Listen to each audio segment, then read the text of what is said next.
Driest martini in Washington, or it's on the house. Just what the doctor was.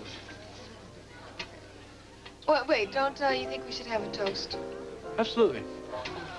To old friends, best friends. How about to friendship? Touche. Touche. I think we're going to have to buy these, Casey. It's perfect. The best. Avec plaisir. You know, speaking of which, we're two of the best, so what are we doing sitting here together? Why aren't we out all over the town breaking hearts? Well, an unkind soul might suggest that our being together is keeping two other innocents from being completely miserable. Are you saying we're unwanted? Unloved. Unkind? That's untrue. Look, seriously, how is your love life? I'm afraid that I have a long, sad history of misjudgments and missed opportunities. Did one of them just walk in? I thought the two of you were starting to get close. What happened? Nothing. Met his wife yet? No? You know, I cannot imagine what the two of them must be going through right now. For 3 years, he thought she was dead. Now they're back together, she may be going to prison. Kind of makes your journalistic instincts come alive, doesn't it? No, not on this one, Doctor. I'm afraid I could not be very objective about the person who shot my father. I think I should go over and say hello. Would you like to join me? No, I'll wait here. But give my regards to Zed. I will. Table in the corner, you set that for 3. You got it, Mr. Zed. Sloan. Hi. So nice to see you. God. It's great to see you, too. You look terrific. I wish I felt terrific. I'm sorry I haven't been able. I'm very happy to hear that your wife is alive. I know how much you love her. Thank you, Sloan. It means a great deal to me. Jimmy? Ah, there you are. Listen, this is someone I've been meaning to introduce you to. I'd like you to meet Sloan Denning, a very good friend. This is Senator Denning's daughter. So come here and tell me about every minute in New York. In a minute, okay? First of all, Trey told me that you weren't feeling so hot while I was gone. What's the story? Maybe a little more tired than usual, but fine. So what about this interview? Do we move to New York or not? Leanne, there were no job interviews. No? Then why were you there? I went there to find your sister. And I did it.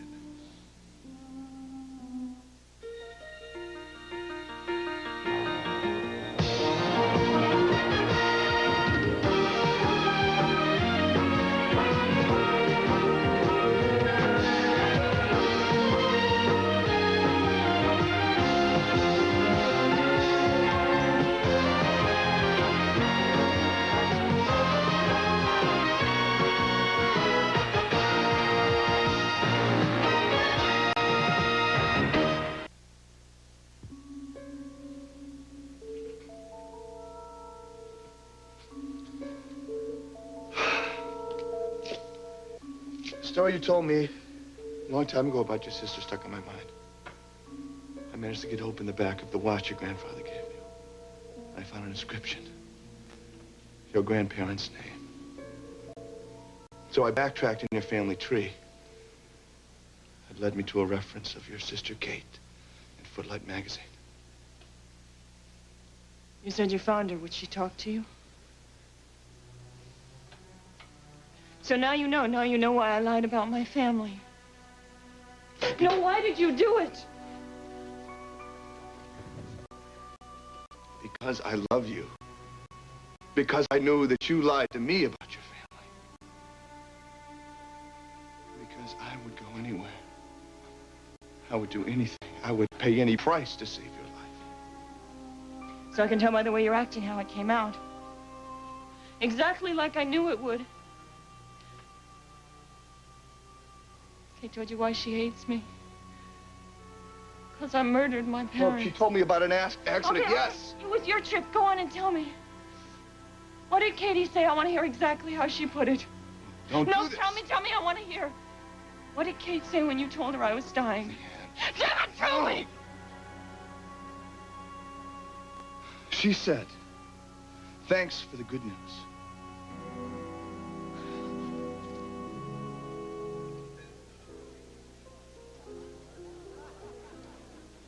Another drink, Doctor? No, not yet. You know what? I'm getting hungry. Do you suppose we could have dinner at one of those tables over there? Anytime you're ready. Thank you. Zed says hello and drinks are on the house. Well, see, it pays to have friends in high places. So, what is she like? She sure didn't say very much. She's very shy. Things were very cordial, though, Thomas. Really? Yes. You know, I just wasn't talking about small details. Aside from the fact that she's Zed's wife, she's also the woman who shot your father. Thomas, look. Okay, I'm sorry. Don't be sorry. Look, it's just that I can't... Forget it. My father has decided to forgive her. I suppose I should, too. Well, I hear you say it. I don't hear you believe it. You know me too well, Dr. Tom.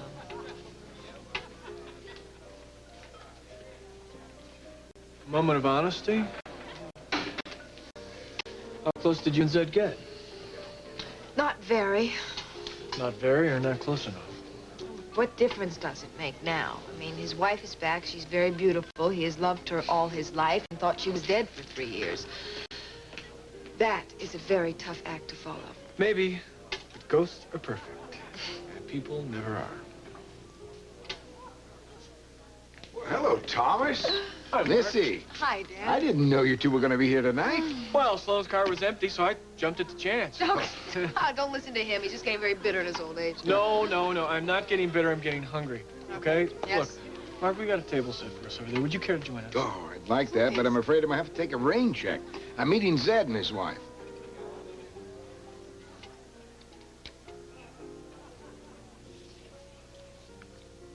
She's very beautiful, isn't she? Sloan?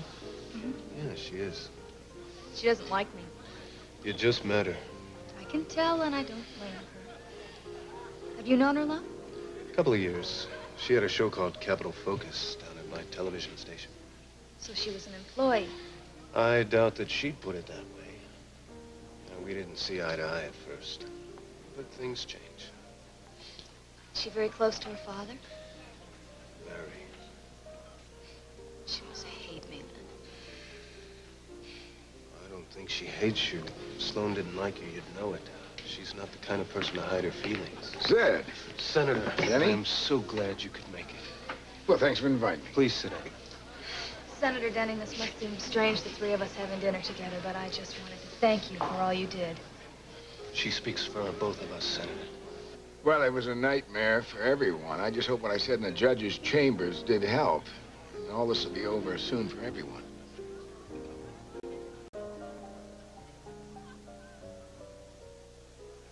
That was a delicious dinner, Julie. Thank you. Thank you. Tyler, any scuttlebutt around the courthouse about Judge Ritter? Is he fast or slow with his decision? Well, he sure runs a tight courtroom. That's all I can say. That and in a charm contest, he'd come in last. Boy, I'll say, when he looked at me, I mean, he looked right through me. I can just imagine how Jenny felt. How's Jenny taking it, and Zed? Well, Jenny's scared, but she's a lot stronger than I thought she'd be. As far as Zed goes, whoever knows what he's really thinking or feeling. Zed's scared. He's scared for Jenny.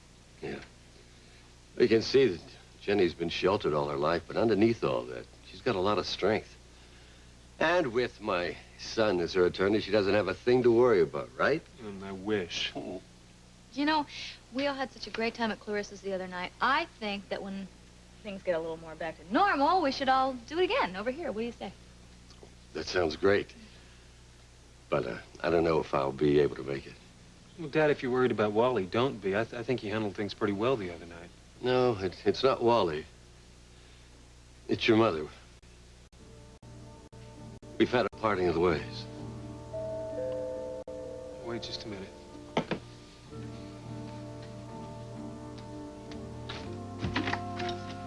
Oh, I'm so glad you're here. I just took a chance you would be. I know I should have called first tonight. Hello, Clarissa.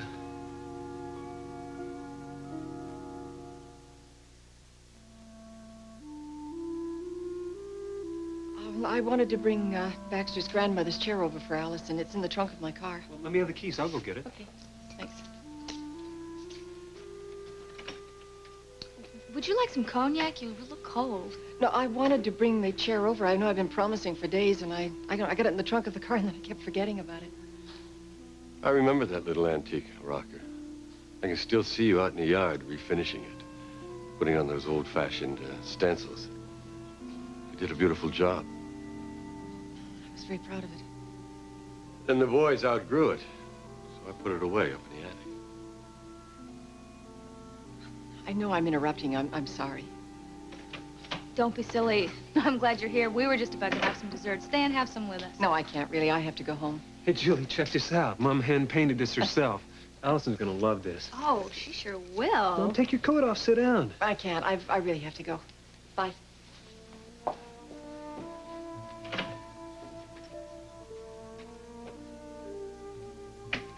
Dad, what's going on between you two? A couple of days ago, I told your mother that if she couldn't make a choice between me or Mark, that I'd make it for her. Which is what I did. I bowed out, Tyler. I'm no longer a part of your mother's life.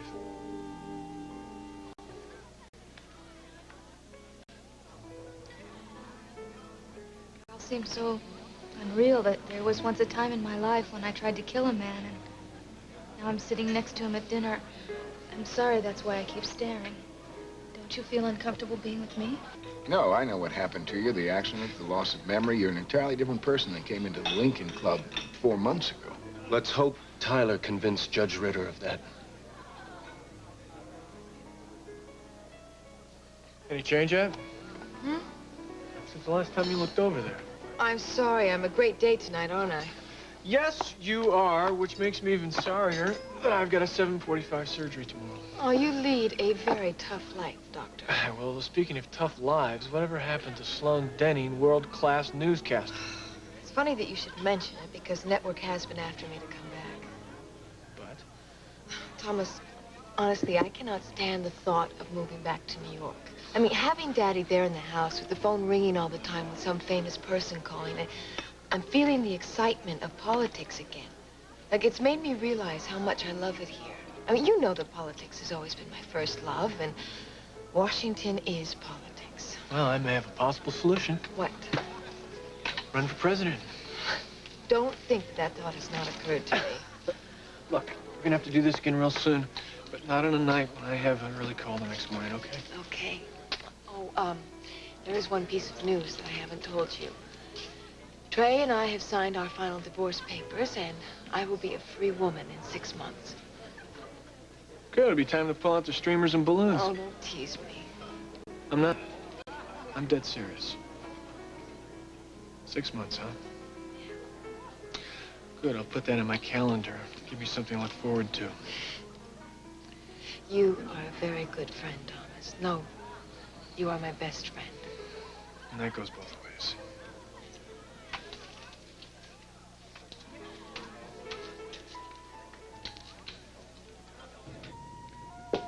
Look, it's late. Let's think about getting some dinner. How about if we go out? Leanne, please, talk to me about this. Can't you please try to understand why I did what I did? I had to do something. The death of your parents was an accident. An accident that's gonna happen to Why anybody. did you do it, Jordan? I thought that the wound had healed. At least I had learned to live with I it. told you why. Because I can't afford to lose you.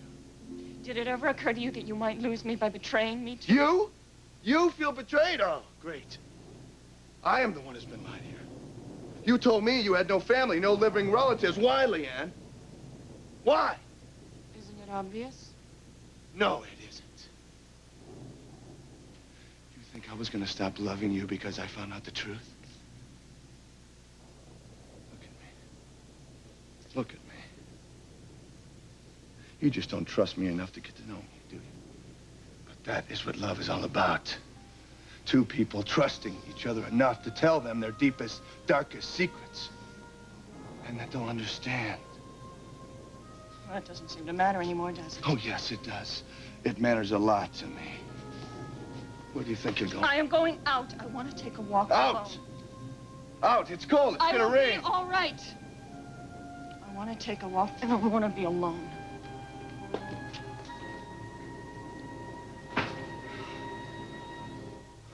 Rain started yet? Not yet, but soon. Granddad out? No, he's at the club. What a family. Everybody goes out and leaves you alone. I went out too. I went over to Julie and Tyler's. Your father was there. Oh. He told me about what's been going on. Actually, what's not been going on. Listen, if you want me to mind my own business, say so. But I'm worried about you. It's supposed to be the other way around. When your kids are little, get to my age and the roles shift. All right. All right, I'm worried about me too. I mean, nothing I'm doing, nothing I'm saying pleases me or satisfies me. I wish I could make a decision about something, but I just can't seem to. So Dad did it for you. Did he ever? It's just like 10 years ago. And now suddenly, there's a very strong chance that I could lose him. Yeah, it's possible you already lost him. I'm sorry, that was cold. No, it was the truth. Something I could always count on you for. Oh, Thomas, I wish I had the answers, but I don't. Now, the one main thought here is that maybe Mark and your father would be better off without me in their lives. Now that's ridiculous. Ask them. No, I mean it. Look, this emotional roller coaster is not for me. Maybe if I was younger. Now, the one lesson to be learned here is that people like me shouldn't play these games. Well, maybe that's Dad's point. Maybe this isn't a game to him.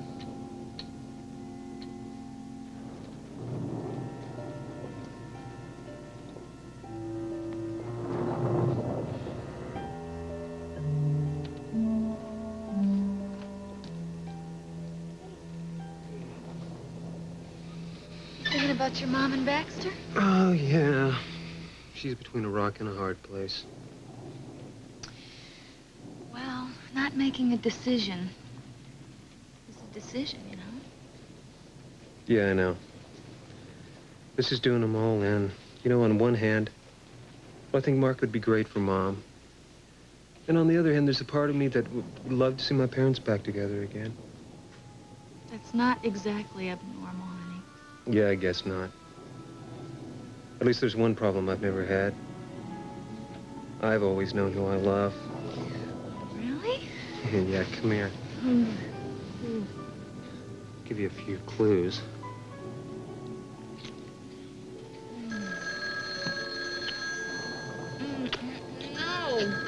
No, come here. Wait. Yeah, hello.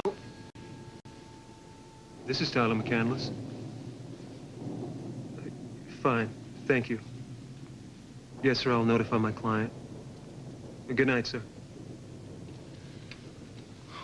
Who was that? Ritter. He's reached a decision in the Jenny Desmond case. He wants to see us both in his office tomorrow morning at 9 a.m.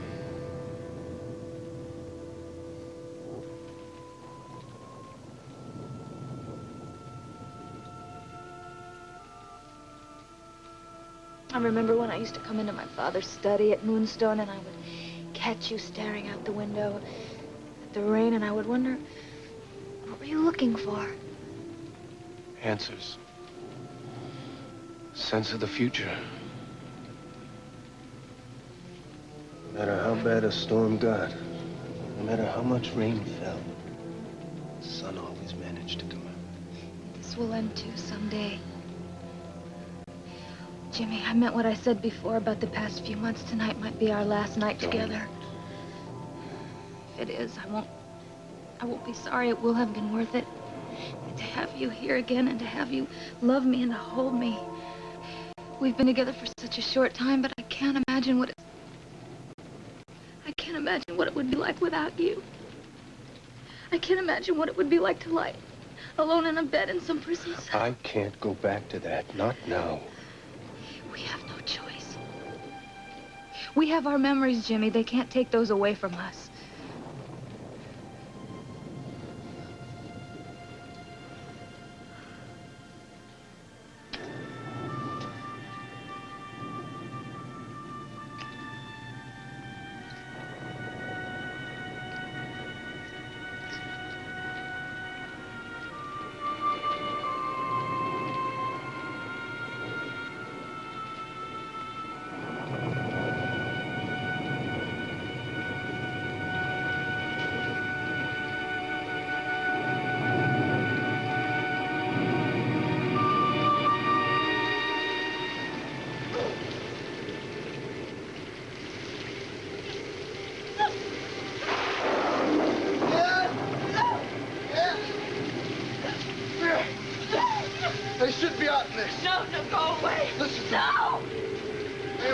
I got angry.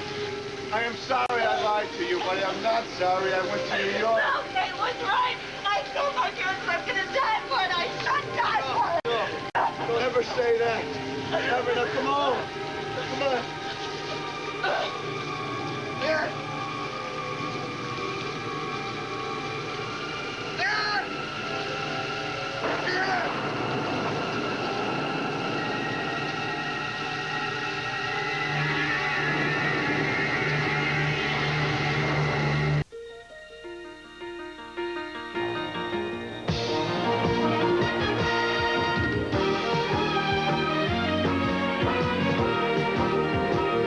Tonight, a callous comic is a hit at the ultimate audition, and a lifetime agreement goes beyond the grave. This and more on The Twilight Zone, tonight at 8, 7 Central and Mountain.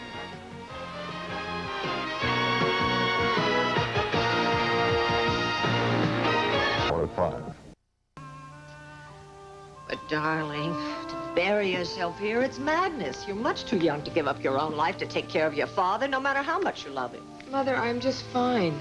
Well, that's what you think now, but I know better from bitter personal experience. I could have been a successful concert pianist, a composer, but I gave that all up to marry your father. Sloan, you have such fine opportunities. Your time is now. Don't let it slip by. Oh, damn. What is it? Nothing, just stupid piece of gossip. Oh, reading that trash that Vera Sweet writes. Why, anybody believes a word she writes. Let me see that. No, Mama.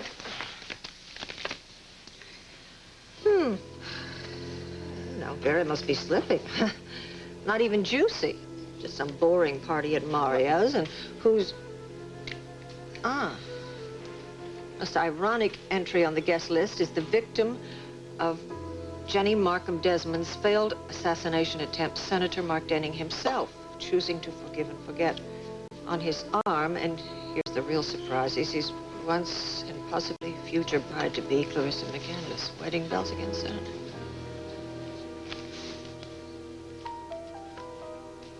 Yeah. Oh, and Casey, I want you to order another dozen cases of the imported champagne. Got okay? it. Got it. Has the salmon come in yet? Yeah, just arrived. Beluga caviar, foie gras. Jimmy, it's been so long since I've planned a party and never one this big. You're doing just great. What do you think about the flower arrangement? I think they are magnificent. And so are you. Okay, what is it now? What if nobody shows up? Oh, we have so many acceptances. We're gonna have guests hanging from the rafters. Good. Excuse me. You that diamond? Yes, I'm Zed Diamond. There you go. Good. I How'd want you you like to us to put it? Yeah, I want you to take it in the back and don't tell anybody what's in it. Thanks.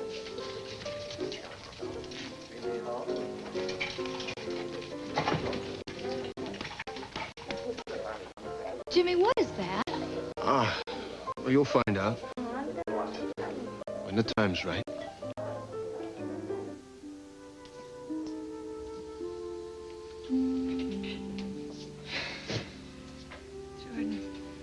Hi. Looking a lot better. My head's much clearer today. Yeah, well, I'm gonna get you out of here real soon. How are Trey and Kelly? Scotty? They're fine, but they miss you. What have you told them? As little as possible. Have they been asking a lot of questions?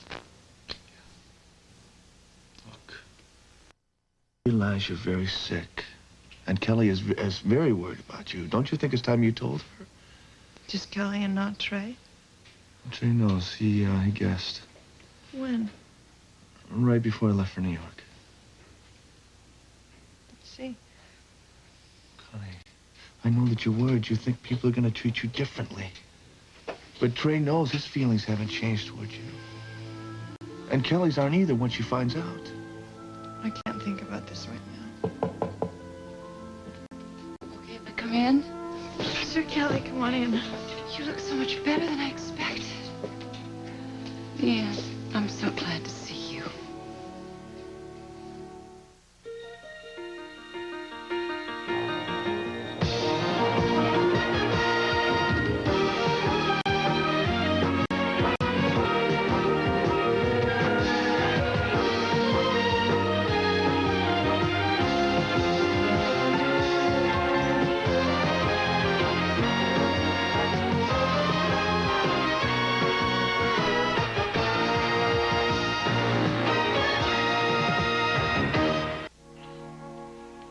I must say, I think it's very strange behavior, don't you, Sloan? What is, Mom? The way that Mark treats Clarissa. As if she's some sort of a backstreet romance. Mother, I am not going to get in the middle of you and Daddy. Oh, Sloan, you know I would never put you in that position, but he did not ask her to the White House dinner. Now, that says something, doesn't it? But he is going to take her to Zed Diamond's party. I'm sorry, Mom, but you're going to have to face reality. Does that mean the wedding is definitely on? I really don't know. Oh, Miss Smith's probably just playing guessing games. Sloan, tell me the truth. I am telling you the truth. I do not know what is going to happen with Daddy and Clarissa. Okay, I do know that they're both doing a lot of soul searching. They have not come to a decision yet. Well, that's absolutely ridiculous. Either they're going to get married or they're not. What is the matter with them? I don't know, Mother, and I have not asked them because it is none of my business, and frankly, it is none of your business either, okay? Yes, hello? Yes, Missy, hi. Oh, hi, Daddy. I was hoping you'd call. Judge Leeming called you, and he wants you to call him back ASAP. Thanks. Anyone else? No. Okay, listen, I'm at Mario's. I'm having lunch with Congressman Harmon. I should be home right after. Okay, do you want me to refer your calls to Mario's? No, hey, just take the messages for me, will you, dear? And I'll cope when I get home. Oh, okay, sure. Well, you have a good lunch. Bye. Mother, where are you going now? Oh, to the music store to pick up some sheet music I ordered. A newly transcribed sonata by Bach. I can hardly wait to get started on it. Now, don't bother to see me out. I know how busy you are. Bye-bye, dear. And I'm speaking for the party and for myself when I say that that was a very impressive job that you did, Tyler. Getting Denning's assailant off scot-free. Jenny Desmond didn't deserve to be put in prison, Congressman. What's important is that you're a knight in shining armor on the front page of every paper in the country. Coming on the heels of the Josh Harrington expose, it could do a lot for your political career. I just don't think it's time for me to get involved. You might be ready for a coffee break. Yes? Oh. Congressman, would you please tell Mrs. Rigby that Allison wears the lovely sweater she made for her every day? I certainly will, Julie. And Mr. Elliott, decaffeinated for you? Well, how kind of you to remember, Mrs. McCandless. Well, no problem. It's nice to see you again. Honey, I'll be upstairs with Allison if you need me. Okay, honey. Lovely woman, your wife. Well, I certainly think so. She could be a big asset. With a wife like Julie next to you on the campaign trail, no telling how far you could go. Oh, gentlemen, I appreciate your enthusiasm, but my family and I have been through quite a lot lately, and I'm not ready to put them through the rigors of a campaign just yet. The timing's perfect. I mean, your name's becoming a household word.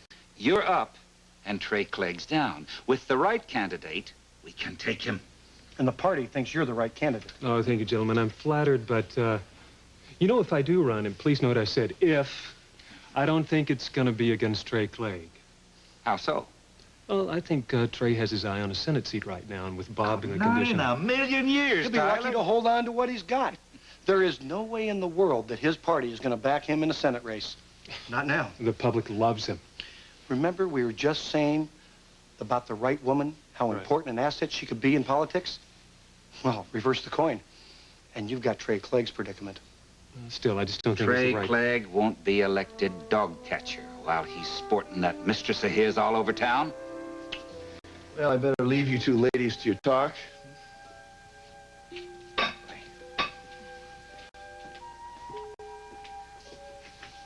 Kelly, the flowers are beautiful. Thank you very much. Are you sure you're up to company, Leanne? You're not company, you're family. That's exactly the way I feel. So how are things at home? Oh, well, Scotty just got his first report card from nursery school. How did he do? Painting and pasting were good. Sharing wasn't so great. And Trey? Oh, I hardly see him these days. He's so busy with committee meetings and in huddles with his campaign advisors. How's it going with that? Could be better, could be better. Why? Trey is so bright and attractive, and he really does seem to care about all of his constituents. Well, the problem is not Trey, it's me. I don't believe that. And why would you worry about what a few snobs with no manners think? No, you see, that's what Trey says. It's much more serious than that. I know how much this Senate seat means to Trey, and if he doesn't even get reelected to the House, well, he's going to be devastated. But of course he'll get reelected. Leanne, I am a realist. That party is never going to accept me. I have told Trey to stop jamming me down people's throats if they could just forget that I exist. But he won't listen. Well, I'm not surprised. He loves you too much for that. Well, I have to make him listen, Leanne. Because I know what the politicos are saying. He has not got a chance as long as he's living with me. All right. I think that covers everything. We're ready. I've hired 2 extra men to cover the bar. Hello, Zed. Hello, Mark. Jenny? Good to see you. Same here. Are we going to see you tonight? Well, I wouldn't miss it for anything. After all, didn't Vera Sweet say it was the biggest party of the year? We all know that's a lady that never lies. Mr. Diamond, ready on crate now. Ah, thank you. Oh, good. I finally get to see what's in that crate. Oh, well, no, you don't. Now, that's a surprise. I'll be right back. Oh. Excuse me. Mrs. Desmond, we need you to check out these seating arrangements. Okay, Casey, I'll be right with you. I'll see you later, Mom. I'm looking forward to it. Mark, what a nice surprise. Well, hello, Paula. I just stopped by to have lunch. Why don't you join me? Well, I just had lunch. I'm sorry. Oh, how about another cup of coffee, then? Well, I can't, really. I'm sorry. You'll have to excuse me. Mark, just answer one question for me, please. What? Is what I read in Vera Sweet's column true? Vera Sweet? She implied that you had all but set the wedding date. Is it true? All I can tell you is I hope she knows something that I don't. Mark, you will be making the biggest mistake of your life. Hold on, I don't want to discuss it here. I know you don't want to hear this, but Clarissa, no matter what she says, she is still in love with Baxter. They belong together, Mark. They've raised a family together just as you and I did. Those years mean so much. You can't just throw them away. Paula, I am not going to let you do this to yourself or to me. Now, you're just going to have to excuse me.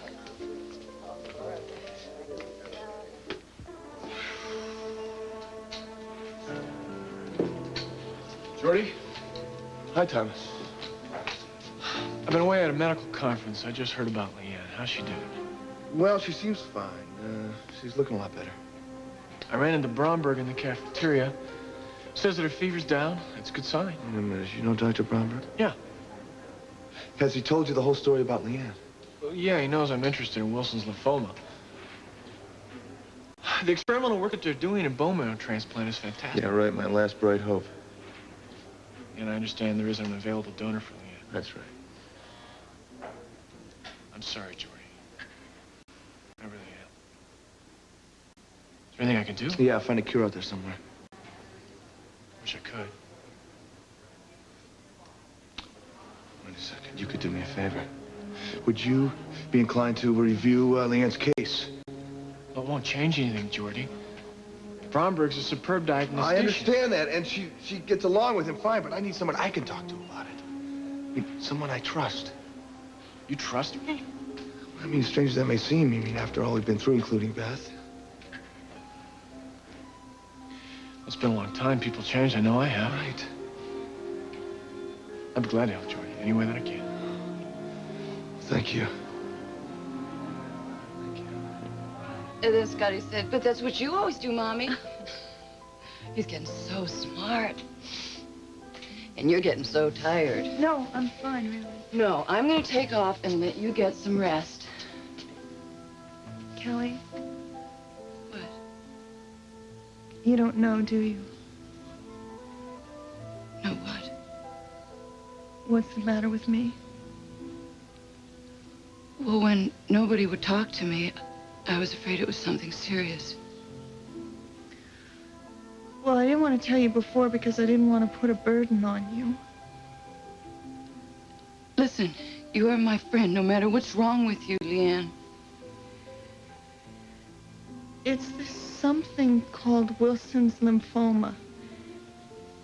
It's a kind of cancer. Oh. The blood cells that fight infection get crowded out.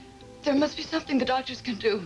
Yes, there is a bone marrow transplant with a blood-compatible, close relative.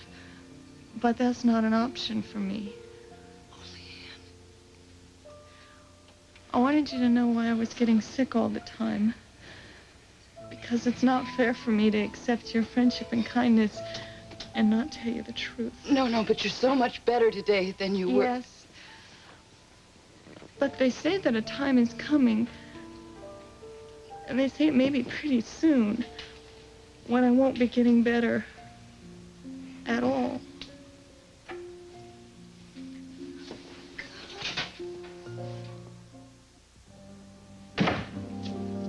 Hey, how's Allison? She's down for her nap. So what did the politicos have to say? Nothing very interesting. Come on, the state party chairman and one of the leading members of the House come to pay you a visit. Let me guess. They want you to run for Congress. You got it. Well, congratulations. I must say they show very good taste. Yeah, you know one of the main things that convinced them that I was a man for the job? No. You. Me? I didn't do anything. Yeah, right, you did, and you charmed the socks off of them. They called you the best political asset a man could have. They said you could do for me what Jackie Kennedy did for John. Come on, Tyler. No. Think about it. It's going to be all kind of traveling, political rallies, signing autographs at shopping centers, shaking hands till your arm falls off. What do you think about all that? What do you think about it? Oh, I don't know, Julie. I just don't know. I mean, a year ago, I'd be thrilled to death to have the kind of endorsement I got here this morning. We've been through quite a lot lately, you know, the whole Josh Harrington thing, your kidnapping, Jenny's trial. All I really want to do is relax and spend some time with my beautiful wife and daughter. Okay, well, that sounds good to me. Then you think I ought to turn down the nomination if they offer it to me? No, I didn't say that at all. I want you to do what you think is right for you. So how do you really feel about it? I'd be a liar if I wasn't flattered. And? And excited about all the possibilities. So go for it. Go for it. Come on, Julie. You know, it's not that easy. We've been through this before, and you hated it. Yeah, but I also found out that I'm a lot tougher than I thought I was. Yeah, when I think about all the time and the money and the energy, taking that away from you and Allie. Honey, look, you don't have to make up your mind today, right? So why don't you give it some thought? And you figure out what you want to do, and whatever you decide, you just know that I'm behind you 100%. How's that? My God, I love you. Come here. Well, the feeling is entirely mutual.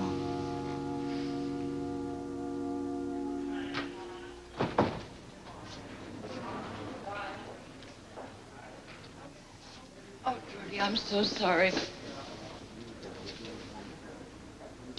You okay? Yeah. What's wrong with that lady in there? Oh, I'm not either. Kelly, I'm so glad you told you.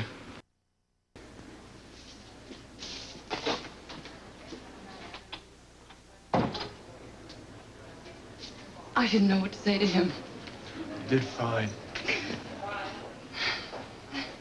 It's been a long time. It's a hell of a way to say hello. It's always good to see you, no matter what the circumstances. You too. What do you say to a man whose lover is dying? What you feel, what's in your heart. And then Leanne, I mean, when she told me, I could only hold her. Look, be honest. That's being a real friend. You must get used to this, coping with death. No, never. It hits hard every time. I guess I better go now. How you doing? I mean, I don't mean this, but... No, I'm fine. Really? Life is good to me. I'm very lucky. I'm glad. I know that you never thought that Trey was right for me, Thomas. Well, I never made any secret of it. He's making me happier than I ever dreamed I could be. If you saw Scotty and Trey together, you'd see. Good. I'm glad that I was wrong. I'm happy for you, Kelly. I really am. I know you are. Thank you.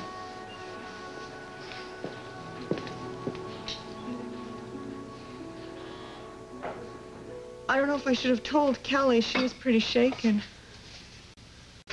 And she loves you. It was right that you told her. So how much longer do you think I have to stay in this room? Maybe a day or two. Why? Well, there are no windows. I hate being unable to see the sunlight. I will talk to Dr. Bromberg, okay? Right now, I want you to lay down and get some sleep. I'm gonna be right here for you.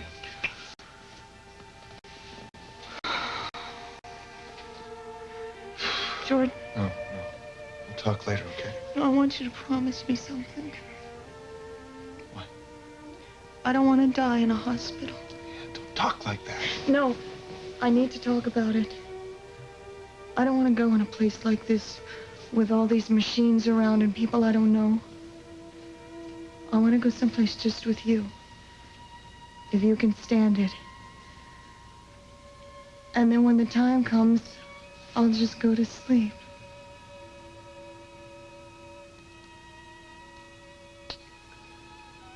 All right, I'll take you any place you want to go. And I'll be there for you. Then everything will be all right.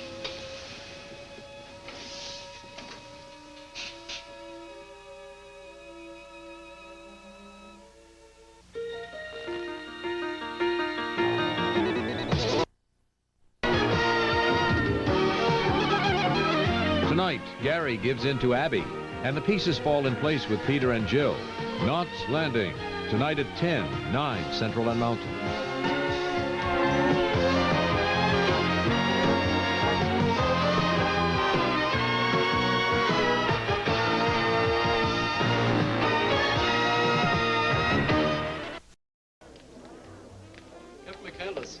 Now that you're on a winning streak, are you going to announce your candidacy for public office soon? Oh, no politics tonight. I'm just here for a little party with family and friends. Oh, good evening. Excuse us, please. Well, Zed, it looks like you've created yourself quite a little party here tonight. Yeah, you know. Do you mind telling me what's behind the black drape here? Hey, that's a little surprise I've arranged for later in the evening. A birthday celebration, a touch of mystery, all the ingredients of a great party. Tyler, I want everything to go perfect tonight. It's the beginning of a new life for Jenny, for both of us. Well, here's to you and Jenny. Be happy. Well, we wouldn't be celebrating, Tyler, if it weren't for you. Thank you, Zed. Will you look at that?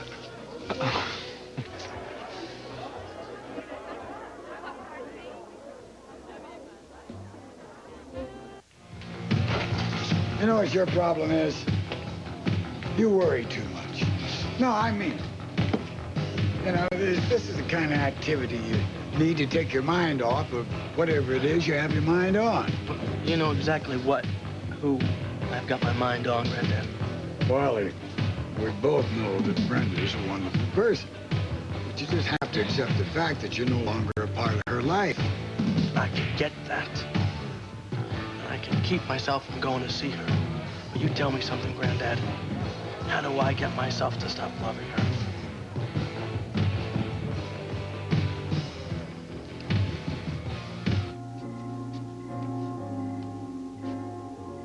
Gads, I thought your bike was the love of your life, so I saw the TLC you lavish on this new telescope.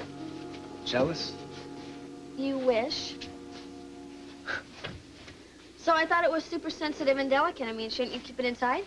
Not if I'm gonna use it. The stars are up there. All right, set up for something I want to check out later. Don't you have something to give back to me? What? Key to my apartment. Oh, that. So what time do you think you're gonna be done driving my parents around? Why? You saying you want to get together later? Maybe. Well, you know where to find me.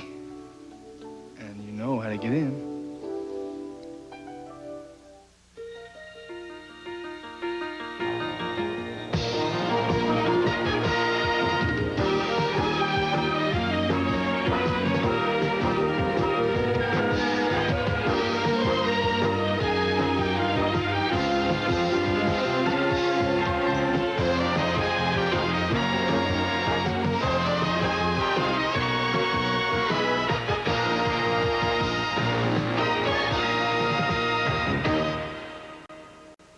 capital. This portion sponsored by regular and low-salt Ritz crackers. Everything tastes better sitting on a Ritz. I swear, Sam, 3 parties in one evening, that's too much for any human being to smile. Well, you know why we're doing it. Yes, to mend political fences for Trey. Sacrifice he wouldn't appreciate even if he knew about it. At least you and I can arrive early and leave early. Well, maybe, maybe not. You have to wait for Dylan to get back from taking Brenda to her own party. Unless you'd rather I drive. Oh, that's just wonderful, Sam. I can see Vera Sweet's column now. Clegg's driving themselves. Wait a minute. You let Dylan drive Brenda? Sam, what are you doing? I am running myself ragged just to keep those two apart, and you're literally throwing them together. You're overreacting. Am I? Well, we'll just see how you feel when our daughter marches down the aisle with our chauffeur at Washington Cathedral. Well, they won't be doing anything tonight. Dylan will be with us, won't he, Myrna? What? Sam, you're going to have to go on by yourself. I've just developed a terrible headache. Oh, no way.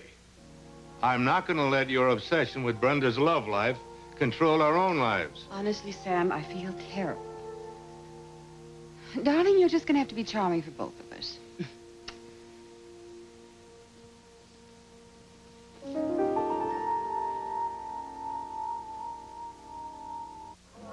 I thought you were just going to a party. Well, I seem to be having trouble getting motivated to leave. I keep getting distracted. Anybody I know? Oh, yes, ma'am. I'll see you tomorrow, Judson. Listen, Darlene, do me a favor. Keep your eye on him, will you? Sure, I'll keep both eyes on him if it'll help, but I get the feeling I'm not the one he wants hanging around. Mind some company? I'm surprised you want to. Oh. Well, I was thinking about what you said the other night, and I guess I wasn't being very understanding. It's hard getting on with your life when you break up with somebody that you really care about. Tiffany, please, I don't want to talk about that. Thank you. Well, you can't just sit here crying in your beer. How about singing for us again? You know, you were terrific on Tuesday night. You really were. No, I'm just not in the mood. Tiffany, it's just about showtime. I was just trying to get Wally to sing again. You want to take over for me? Why don't you go sing us a song, Wally? It might liven up the place. I'm a little on the downside, darling. Even more reason. Think about Merle Haggard, Patsy Cline, Loretta Lynn. Singing a sad song is one of the best ways I know to shake it completely out of your system. Come on. Go on, do it. I think I'll just stick with my beer. Well, it's not my job to discourage customers, but I still think it's a lousy idea. Pain never dies by drowning. Think about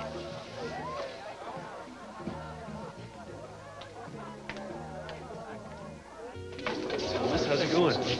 Huh? Julie, Tyler. Hi. Brenda. Hi. God, this place is great. Hello to you, too. Hello. Hi. Sweetheart. Hi. I'm so glad you could make it. I talked to Mom. She said that you've been very busy lately. Well, don't listen to her because I would not have missed this for the world. Well, I'm glad you could make it because I definitely think that you should be a part of this celebration. Yeah, I think you're right. I mean, it did help you find Zed and Jenny at Moonstone. Yeah, by aiding and abetting my wife in deceiving her husband. Ooh.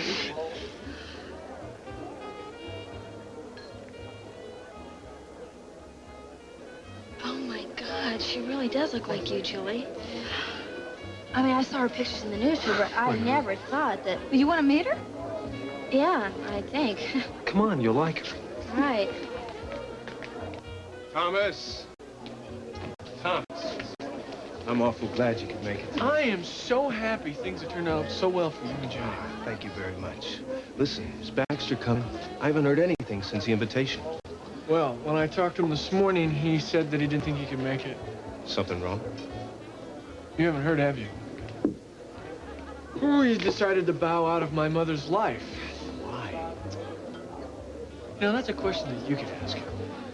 For what it's worth, I think he's making a big mistake. A man's entitled to his own opinion. Baxter. Yes, Oh, gosh, I'm glad you could make it. It wouldn't have been the same without you. No, I'll second that. Well, you would. Listen, I wouldn't pass up the opportunity to celebrate with my friends, especially for such a good reason. Listen, it's for Jenny. Oh. See if she gets it later on. You didn't have to do that. I know, I wanted to. Well, what do you say we have a cocktail?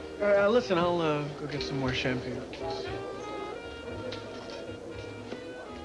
You got something you want to say? Excellent. I never thought of you as a quitter. Thomas tells me that you backed out of the race for Clarissa. My son talks too much. And I'm not backing out of the race. I never get out of the gate. Look, wasn't it you that said we were so much alike? We loved once and forever. Now what's changed? Maybe I have. I don't buy it.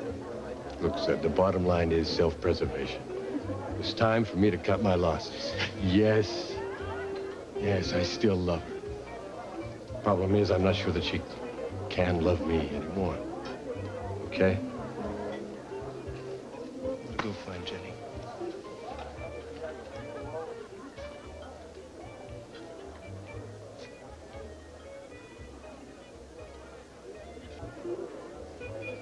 Hello, Mark. Larissa? Hello, Baxter. It's good to see you.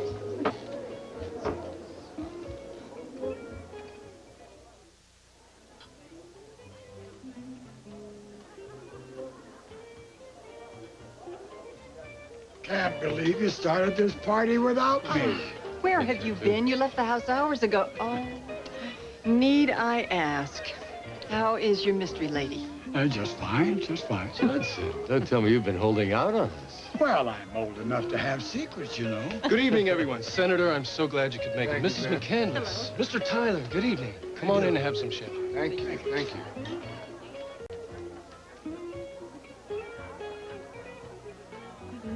Thomas, I am so glad you are here. Well, that makes two of us.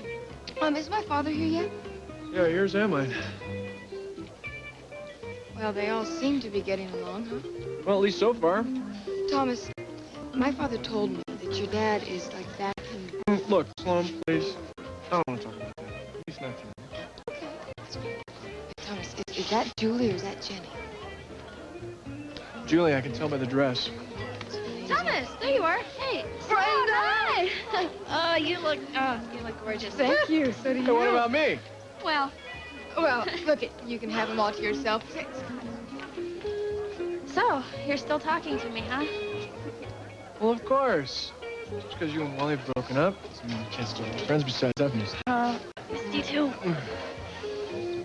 So, you want to tell me about it? I don't know, Thomas. Everything just kind of fell apart little by little.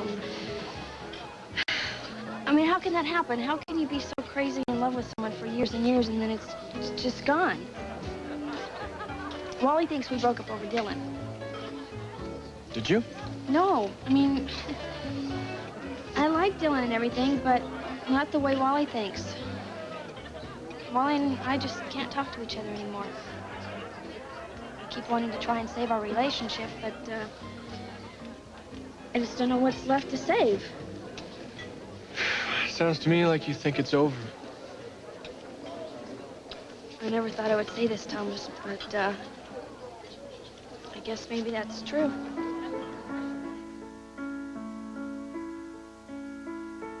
Lately, when I reach for you, you don't return my touch.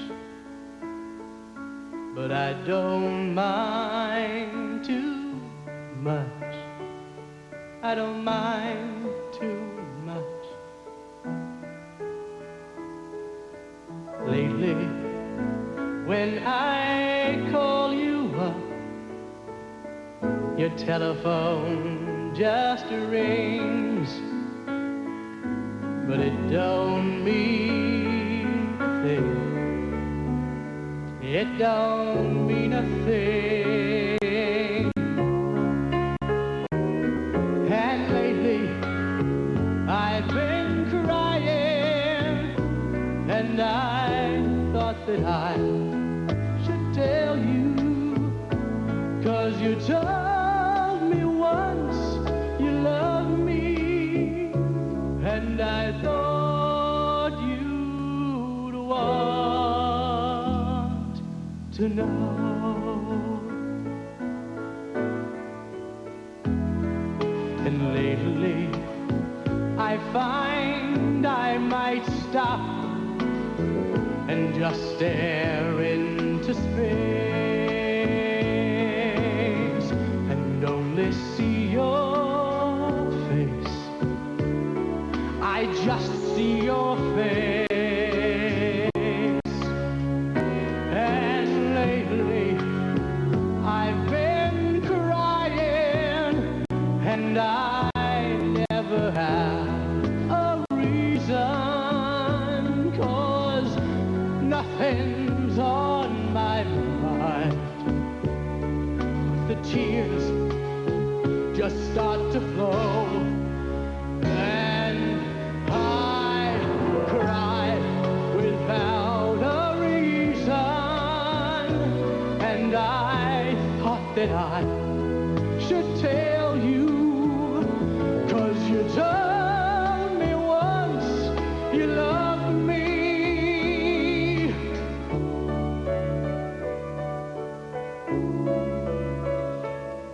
You told me once you loved me, and I thought you'd want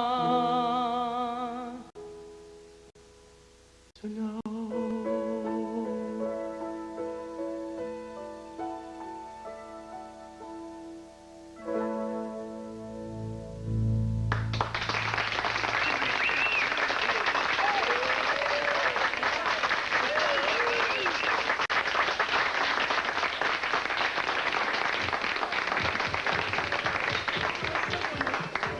Thank you. Can I get off there now? Tiffany, no. That was really a sad song you picked. I haven't heard it before. Ah, it's because I wrote it. Darling, excuse me, I gotta make a phone call, okay?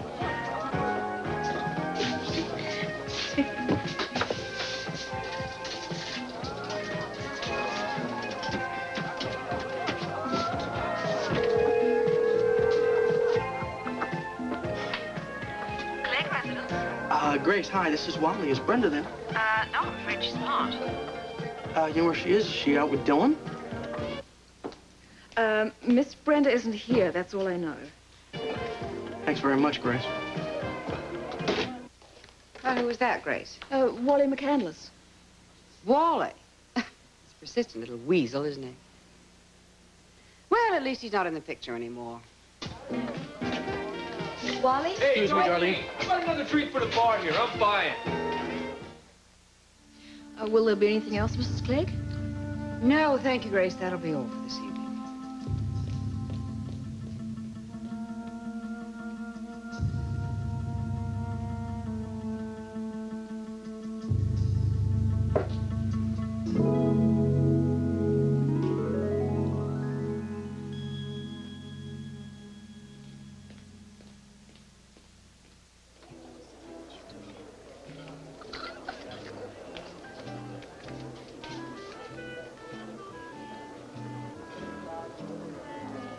Uncomfortable? Oh, a little. I guess I'll have to get used to that. Well, it'll be a lot easier as soon as our situation is resolved. You mean when I agree to marry you? To the good guy who won again. You mean that? Yes. I know the past few months have been rough on you. I feel partially to blame. Don't be silly. You were there for me when my father was shot, and I will never forget that. It meant a lot to me. I wish I could have done more. Are we still friends? Why wouldn't we be? You found what you want in life. I'm very happy for you. You'll find it too, son. You'll see. Jimmy, I think everyone's waited long enough. Now, what is this big surprise you've been teasing us all? You're right. It is time. Will you excuse us, Of course. please? May I have everyone's attention, please? This is a very big night for Jenny and me. A celebration on many levels. My first toast is to a beautiful woman, my wife, who has proven to me that miracles do happen, and that true love doesn't just happen in fairy tales.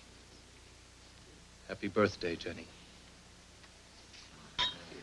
Happy birthday. Happy birthday, dear, and many more. And my second toast is to all of you whose friendship and loyalty have been one of the few constants in my life. For all of you, I have a surprise and a present. When Jenny came back to me, it changed my life forever. And so I wanted to symbolize that in a very important way. And so, Mario's, as you all have known it, is no more. It's part of the past. And in its place is Aries, a new private club of which you are all charter members. All right.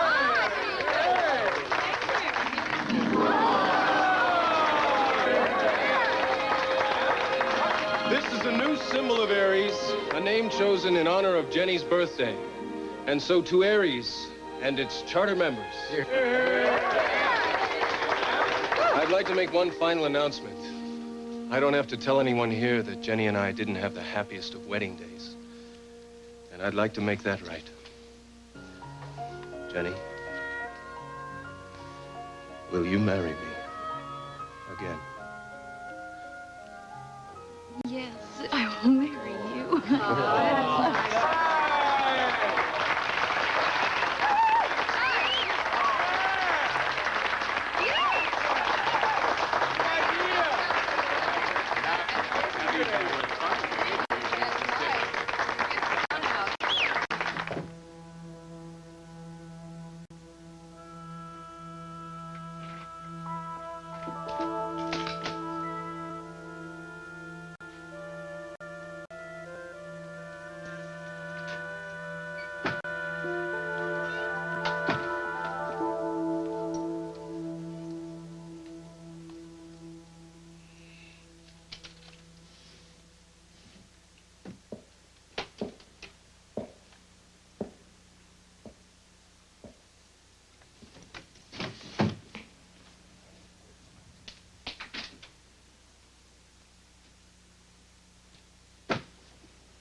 Tonight, Angela takes a husband and gets an unexpected partnership in Tuscany Downs.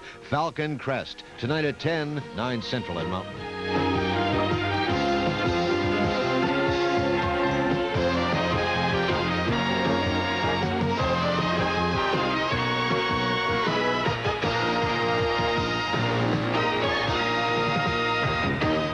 Yes, I tried his apartment. There's no answer there. Do you have any idea where else he might be?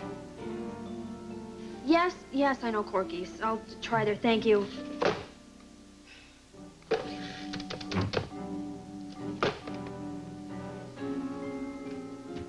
Brenda? Brenda, you're just running out without even a good morning? Good morning. Brenda, where are you going in such a fury? I am going to kill Wally McCandless. You still haven't given me a straight answer. Can't think of any answer more clear, straight than no. Oh, come on, don't be like that. I mean, you're not going to meet the whole family. It's going to be just you and me and my daughter Clarissa and, well, Thomas. I told you about them. Did you tell them about me? Well, sure, of course I did. They can't wait to meet you. Well, I've already met one of them. He doesn't look so good this morning. What happened after I left last night? Not much. Wally just sort of moved around. He sang a song and all of a sudden just left in a big hurry. Hi, Granddad. Darling. Hello, Wally.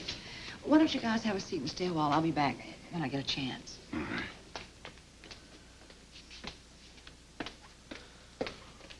Well, how are you, Wally? Granddad, I did a real stupid thing last night.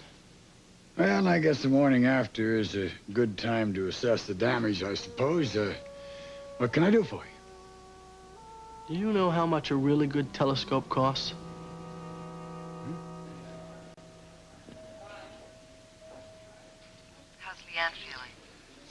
a lot better.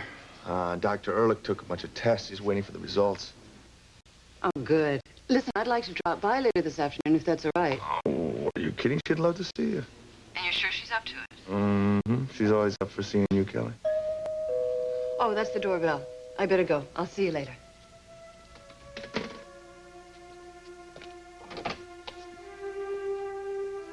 Hello, Kelly.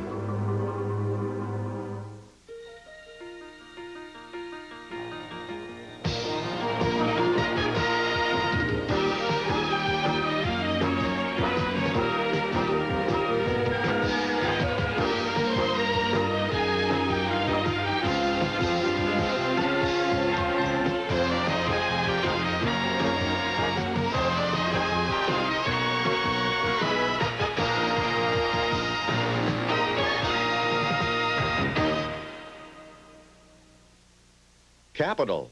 This portion sponsored by the many fine products of the General Foods Corporation. Trey's not here, Sam. Really? He's at the office. But I'm sure you already know that, Sam. So maybe you'd like to tell me what you're doing here. Well, since half my family is living here, you can't blame me for dropping in. How is everybody?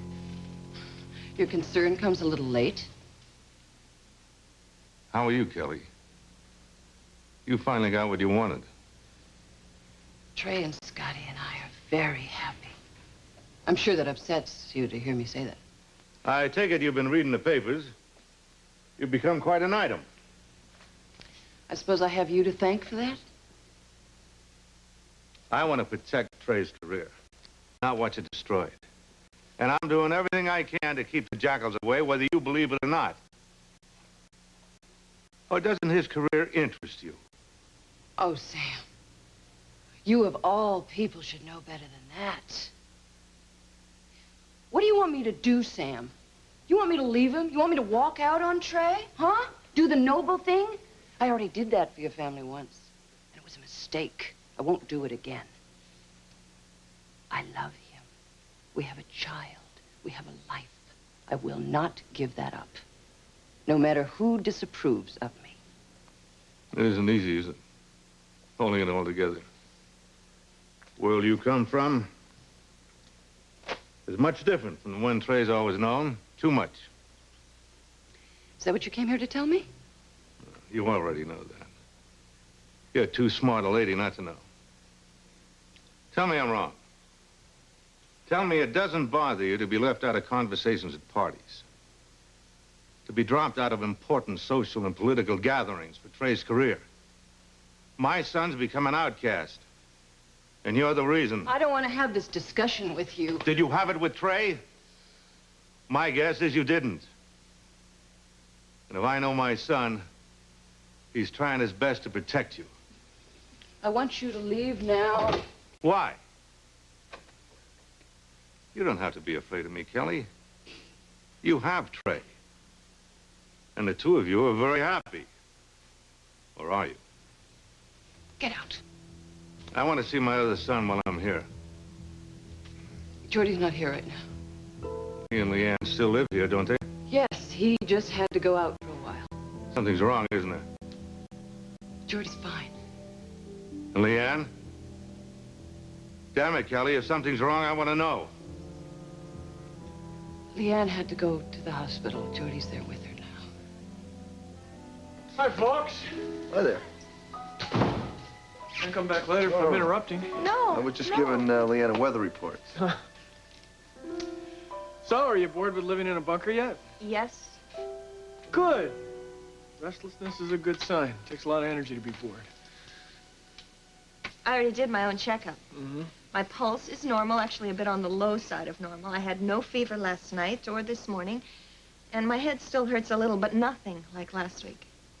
So I'd definitely say I'm on the upswing, wouldn't you? Me too. And Dr. Bromberg agrees this morning. Wait a minute, you got the test results yet? Yeah, and he'll be in a little later to fill you in on all the details. But it looks like Leanne's diagnosis is correct. Looks like we're gonna get you out of intensive care. Yay! Got any rooms with windows? Oh, with windows, telephones ringing, televisions going day and night, more magazines you'll ever read.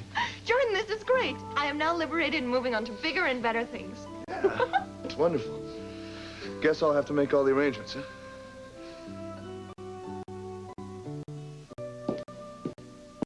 Grace said you wanted to see me, Mrs. Clegg. Oh, yes, Dylan. Well, there's nothing to look so somber about. I just need some mechanical expertise.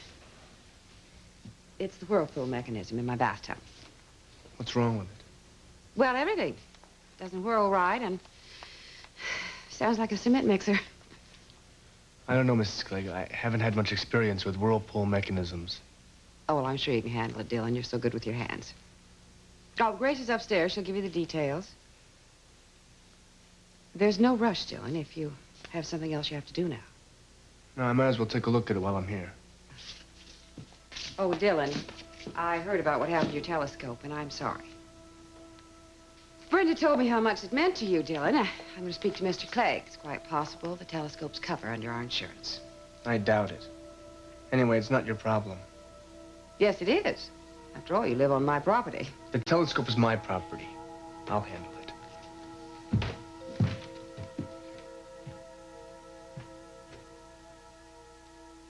Oh, it was an accident. And I bumped in the telescope in the dark, and the next thing I knew, it went flying over the railing. Well, you sure it can't be fixed? Believe me, Granddad, it was totaled. Well, what were you doing there in the first place? I had a couple drinks. And then these people convinced me into singing again, and all these memories of Brenda came flying back at me. And then I got this crazy idea that I was going to go and fight for her. So I went rushing over there. And I saw him up in the balcony, and believe me, you don't want to know the rest. Well, Brenda will. I just wish I could figure out a way of telling her without having to face her. Well, you just have to confess and hope for the best.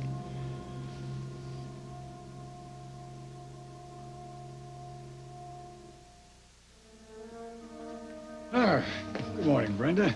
Will you please excuse us, Judson? Certainly. I just want to know one thing, Wally. Dylan's telescope is lying in a million pieces right now because somebody broke into his apartment and threw it over the balcony. And my mother says she saw you Brenda, coming out I of the can garage. explain. I didn't think you would stoop this low. To break into somebody's place and destroy their property? It was an accident. Oh, really? I mean, you accidentally drove all the way to my house when nobody was there, and you accidentally walked into Dylan's apartment and smashed his telescope. Brenda, please let me explain. I feel awful. Well, if you're expecting me to feel sorry for you, you're in for a big surprise. I'm not expecting you to feel anything anymore, Brenda. Look, I got smashed, and I missed you so much, I didn't know what to do, so I went to Dylan's house looking for you. Oh, and so because I wasn't there, you decided to destroy his telescope. Well, that sounds real logical, Wally. Brenda, it was dark, and I saw a shadow, and I thought it was you and Dylan on the balcony. I can't believe you did this. I'll find a way to pay for the damage. How? Do you have any idea what a telescope like that costs? Where are you going to get that kind of money? I will find a way. You don't understand. We are not talking about money here, Wally. What's the use? It's completely impossible for us to understand each other anymore. Brenda, don't say that. I just said I was sorry. I meant that. This is between Dylan and me. I loved you, Wally. I trusted you, totally. And you have completely destroyed that. Brenda, you're not giving me a chance to talk, to explain what... No. No more talks, Wally. No letters, no phone calls, and no surprise visits anymore. I've had it with you. Here, take this. And you keep it this time, because I don't ever want to see you again.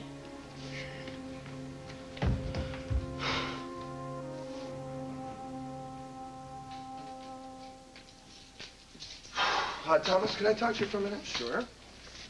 It's about, taking Leanne out of ICU.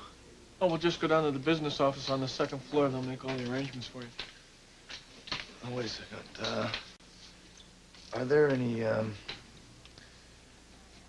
credit arrangements, anything like that? I don't understand.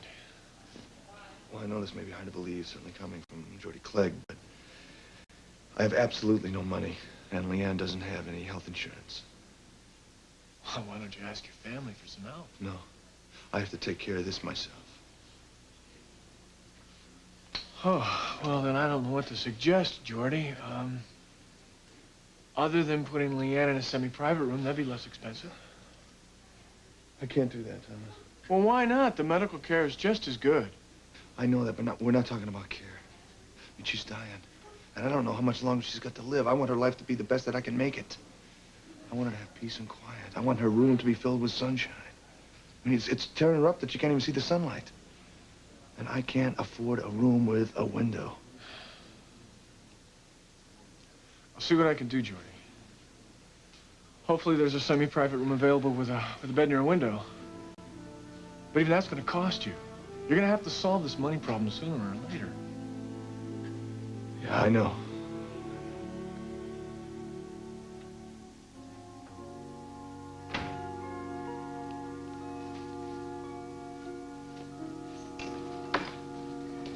Hi. You all right? Yeah, I'm fine. Oh, the Foreign Affairs Committee is hosting an afternoon with the British ambassador. I came home and changed my clothes. Hey. Hey. It's kind of, late for tea time. Observant. Well, my lunch appointment canceled, so I thought if you had an hour or two free... For lunch, of course. Oh, well, I'm beginning to think that all the people in Washington change clothes about 5 times a day. It's probably something symbolic, huh? Probably.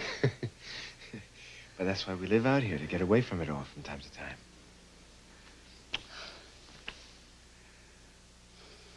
Hey. Are you all right? No, not really. What happened? Your dad paid me a little visit today. He was full of good news, as usual.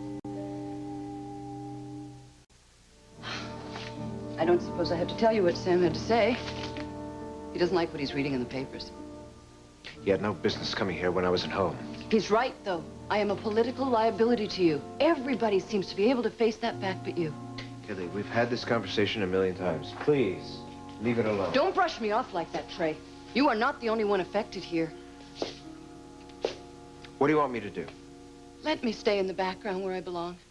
The party will never accept me, so let them forget about me. You missed the point. In this town, once they see that they've got you on the run, we're finished. Now, if we start acting like we have something to be ashamed of, it's not going to put an end to the gossip. It'll be a guarantee that they'll never let up. I don't want to hear one more word about how to play politics in Washington. What I do want to hear about is what's happening in Trey Clegg's heart, not in his mind. What's that supposed to mean? I want to know why you insist on pushing me out there for all the world to see. Why do you think? I don't have a clue. All I know is that you're so busy fighting for me, you've shut me out. I've never meant to do that. I know, but it's happened.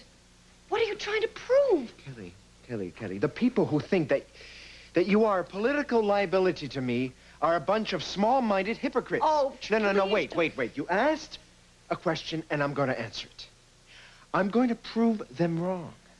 I'm going to prove that the voters of Virginia understand exactly why I left Sloan. Because I want to be a father to my own son and marry the woman I love.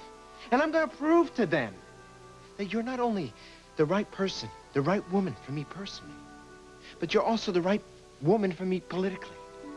And I'm going to prove to them that I'm not a stubborn fool, that I am a good congressman, and I'm a damn good politician who will win this election and all the elections to come, all the way to the White House.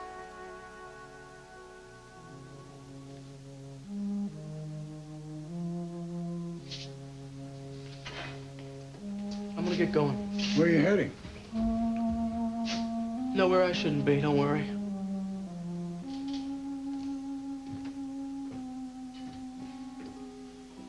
Wally just looks like somebody punched him in the stomach. Maybe you should go talk to him.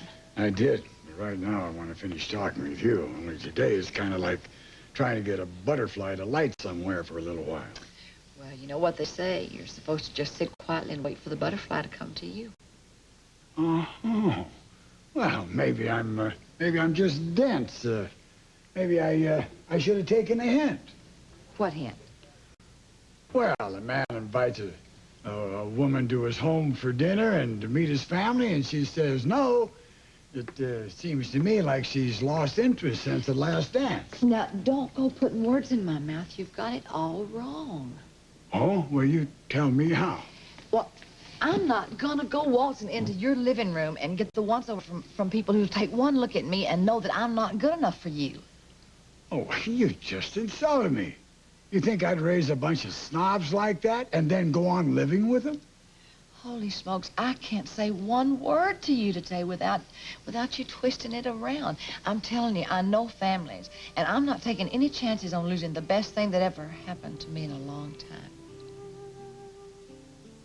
Oh, well, does that mean I can't have both, a family and a beautiful woman to love? Judson, oh, Lord, what am I gonna do with you? You have one more chance to answer yes or no. Are you coming to dinner with me tonight? I mean, I'm gonna look awfully foolish if you don't show up.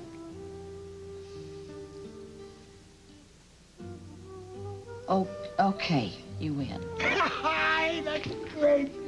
I'll pick you up sharply at 7 o'clock. No, I'll drive over. Something might come up and I'd have to leave early. You mean so you can run if you want to? Okay. I'll see you at 7.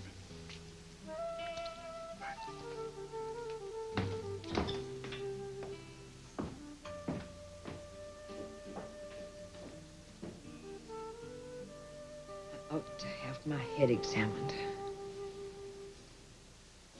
Kelly didn't want to talk about it, but she finally told me Leanne was in the hospital.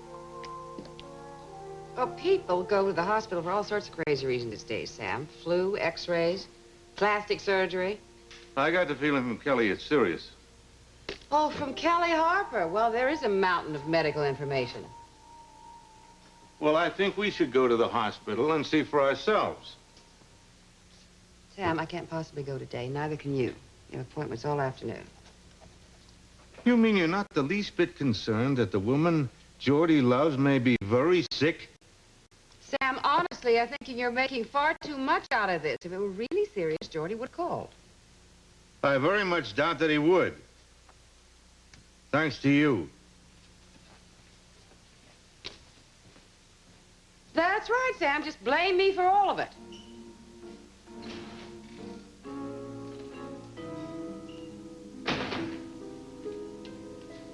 Telescopes break, children leave, people get sick, and it's all my fault.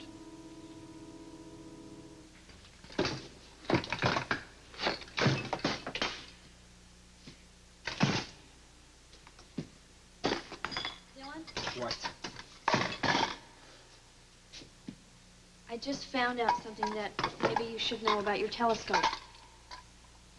I just talked to Wally, and he's the one that broke it. What? He came over when we were out. You're putting me on. I wish I was. Great. Perfect. What the hell was that guy doing in my room in the first place? He came looking for me, and he had too much to drink. When he came in, he saw the shadow on the balcony, and he thought it was us. Oh, you thought the telescope was me, right? And he hit it. Come on. I'm never talking to him again, I swear. Yeah. That's why you went over to his house to tell him that, right? I went to scream at him for what he did to you. I mean, I feel terrible about this. I had to do something. And you probably did exactly what he wanted you to do. Next time we'll burn the house down so he can talk to you. Look, I'm sorry. I never would have thought that Wally could do something like this. It's not your fault. Look, I'm getting out of here. What does that mean? What do you think it means? It means I'm hanging up my chauffeur's hat and I'm getting out of here, okay? Where are you going? Wait, who cares? As long as it's far away from the Clegg machinery. Don't tell me you're just seriously thinking of dropping everything just like that. No, I'm not thinking about it. I'm doing it.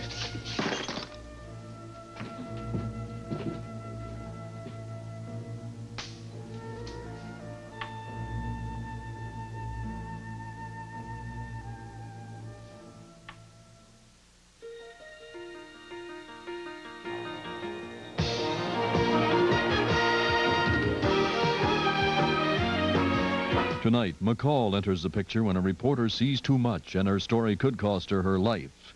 The Equalizer tonight at 10, 9 Central and Mountain.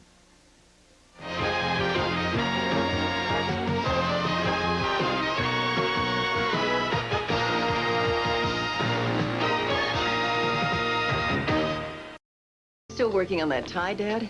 Yeah, it's new and the material's stiff. Of course. You don't suppose that maybe you're just a little bit nervous, do you? About what? Oh, introducing your new friend Darlene to the family? Well, why would I be nervous about that? No reason at all. Darn right.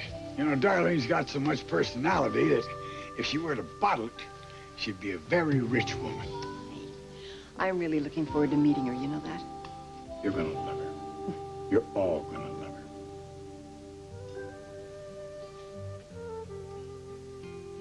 I hate it.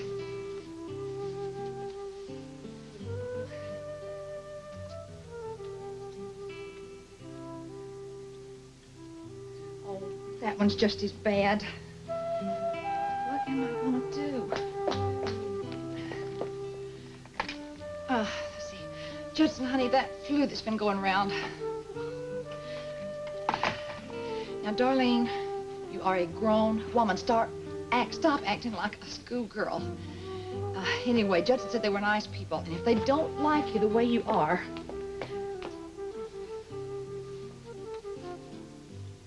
Oh, that's just great.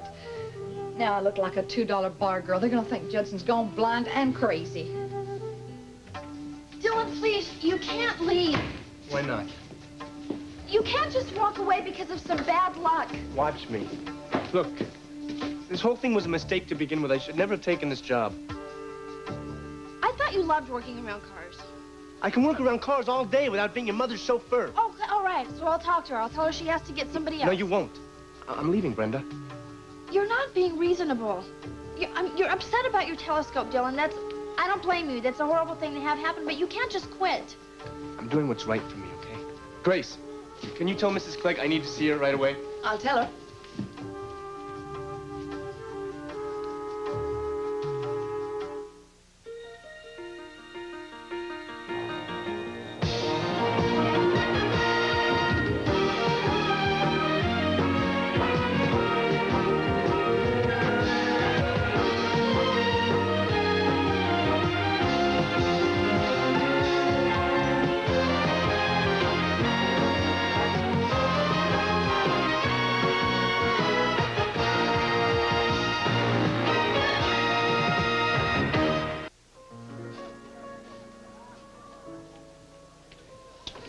This is a very good speech, Daddy. Well, that came down kind of hard on the media. How do you think the Overseas Press Club is going to feel about it? They'll love it. The reporters love being kicked around. We're going to get a lot of quotes from this one. Well, thank you. Now, what are you going to tell Zed about the DCAP offer? I don't know. The job that Zed described to me would take an enormous commitment of time and energy. Come on, what's the problem? Sounds like a great opportunity for you. Well, of course it is, but... Well, it would at least require a 14-hour-a-day workday. How much have I had to do with this decision of yours? Not much. But, you know, I really have loved being able to help you. Well, I have loved being able to depend on you, too. But I do have a capable staff working for me, and I can take care of myself. Well, I just want to be sure I can be there if you need me. I mean, it does take a long time to recover from your kind of injury. And I hate to leave you alone. My darling, I'm fine, really. I'm probably healthier now than I was before the shooting. Anyway, if things go the way I hope they'll go, I won't be alone very much longer. You mean you and Clarissa? She hasn't said yes yet, but, well, she's getting very close every day. Oh, I am so happy for you. I really am. Now, let's get back to Zed and leave me out of the conversation completely. Okay. How do you feel about the job? The job could be very exciting. See, Zed wants to go beyond politics. He wants to focus on the excitement of being at the center of power in our capital. Now, that sounds like the kind of a show you could do. Yeah, but then again, I ask myself, why am I walking away from a network anchor position? I mean, most journalists would kill for it, and they really want me back, and it is very tempting. Well, there is something else about the network job. It's in New York. And no memories. Washington is a town that belonged to Trey and me. Every place I go is a place that I used to be with him. Well, that's life, my darling. Then I remember when I was in New York, I really did miss Washington. I mean, not just Trey, but I missed the excitement that Zed wants the show to be about. sounding to me like you have much of a choice to make. If I were you, I would say yes to Mr. Diamond. Toot sweet.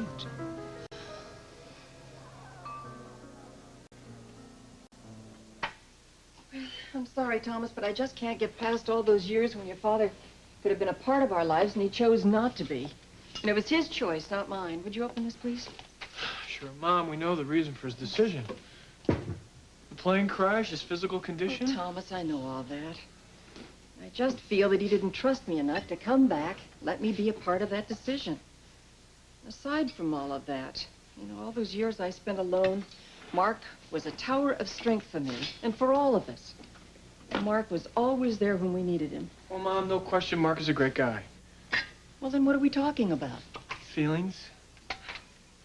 Mom, what do your feelings tell you? That everyone is spending much too much time worrying about me. Thank you. Okay, Mom, but look, when I see that my mother and father are in pain the way you were at Zed's party, I have to say something. Thomas, I hardly spoke to your father at that party. You didn't have to.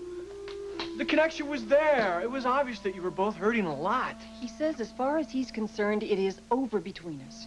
It's not over, and you know it. Mom, you should see yourselves together. Whenever the two of you are together, something very special happens. And if you're lucky enough to have that, it's a crime to walk away from each other. Can't you find someone else's love life to worry about for a change? Like maybe your own? Touche. Okay, I'll stop. There's just one more thing. For everything that you say about Mark and all the wonderfully rational reasons that you have for marrying him, there is one thing that I've never heard you say. And it's something I think you should think about. I don't know what you're talking about. I have never heard you use the word love. I'll get it. I'll get it.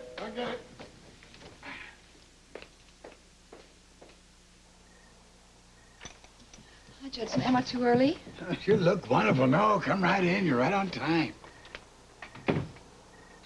Mom. I'd like you to meet my daughter, Clarissa McCandless, my grandson, Thomas, and this is Darlene Stankowski. Well, darling, I'm so glad you could come. My pleasure. It's very nice to meet you, darling. You too. Here, let me take your coat. I brought this for dinner. I forgot to call and ask how many people were coming, so I just got a big one. And the chocolate's off for after dinner. Oh, that's so nice of you. Thank you. Oh, I see you've already got wine. No, we only have white wine. I really meant to buy red wine, and I forgot. No, that's perfect. If Wally hadn't broken your telescope, none of this would even be happening. Yes, it would. Try to understand, would you? I'm just not cut out to be anyone's servant. Well, you don't have to be. My mother can get somebody else. Dylan, please don't leave. Doesn't our friendship mean anything to you? You know it does. Well, then how can you just walk away? We got no future together, Brenda, and you know it. No, I don't. We're from two different planets. We could never make it. It's not true. Yes, it is. I could never be part of your world. What world? The one I saw at the party that your father sent the chauffeur to pick you up from. I don't belong there, and I never will. You decided that based on one glimpse of me at a party? Yeah, that was enough. You don't understand, Dylan. These people are just like everybody else. They cry when they hurt. They laugh when they're happy. I didn't realize you could be such a snob. I'm not a snob, Brenda. But I'm not a fool either. I know when I've been outclassed. I am not talking about money here. I am talking about the way your mind works. You have the ability to go as far as you want, Dylan. You make it sound easy, Brenda. It's not. Dylan, you have worked very hard for everything that you have. It wasn't handed to you like most people I know. That's right. And I learned from experience. And what I've learned here is that I can't operate in a situation where I have no control over what happens to me. Look, don't you want to go to college? Can't you just think of this as a means to an end, a place where you have free room and board, and so you can save all the money that you make? Not anymore. Grace said you wanted to see me, Dylan. Yes, Mrs. Clave. I just want to tell you I'm quitting.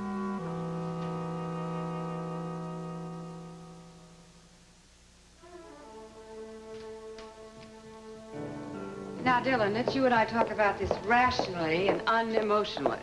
I'm not being emotional, Mrs. Clegg. I don't want to work for you. Well, I realize you're still upset about your telescope, Dylan. And I don't blame you. But you picked the absolute worst time to leave. Not for me, it isn't. Brenda's told me about how much you have a dream about going to college, Dylan. If you leave now, you're just getting in your own way. I mean, why don't you not be your own worst enemy? Why do you care what happens to me? Well, I care about all the people in my household. And as a matter of fact, I've been meaning to speak to you about an increase in your salary. Your work has been highly suitable. Most Mr. Clegg and I feel that you should be rewarded. What kind of a game are you playing, Mrs. Clegg? A game? Isn't this what you wanted? To get me out of here? Well, Dylan, I will admit that I had some doubts about you at the beginning, but you've proven that you're an excellent mechanic and a driver. Besides, there's something else to consider. What? Well, if you are going to go to college, I presume you're going to go on a scholarship. One letter from my husband to the administration office of a university would be of great help. But if you leave, of course, that wouldn't be possible. How much? $50 a week.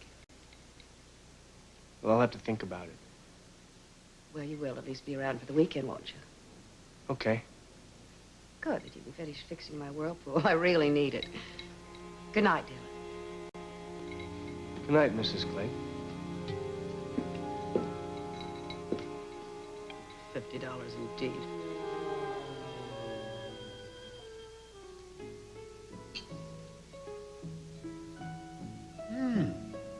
Excellent wine, darling. Good and dry. Thanks. It's the kind we serve at Corky's. Ah. Here we are. Mrs. McCandless, can I help? Oh, please call me Clarissa. No, and everything is just about done. Why don't you have some brie? Thomas, help her. Here, have a piece of this here. You'll like it. I think you'll like that. What part of the South do you come from? Oh, Tennessee. Oh, right next to Lawrenceburg. It's on the Alabama line. How long have you been in Washington? About 5 years. Like it? It's nice if you can afford the rent. I mean, it's a lovely town. Thomas, would you come in cars?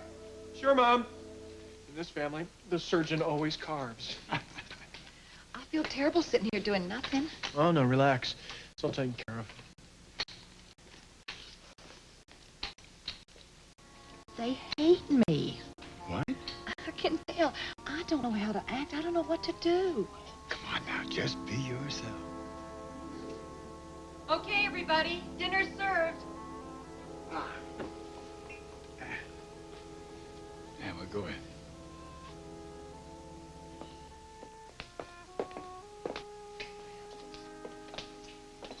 Oh, this is pretty. Thank you.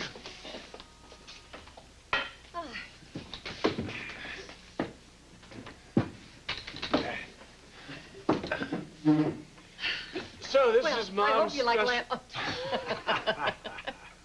Would you like a roll? Oh, don't spoil your napkins. Give me the salt real quick. See, when this happens, all you do is you just pour the salt on the stain, you let it set for a while, and it soaks up all the stain. Then after about an hour or so, you brush all that away, and then you add club soda to it and rub it on what's left of the stain, and it's as though nothing has happened. Well, that's incredible. Where did you learn that? Listen, if you haven't learned anything from working as a waitress for 20 years, then you've got nothing at all.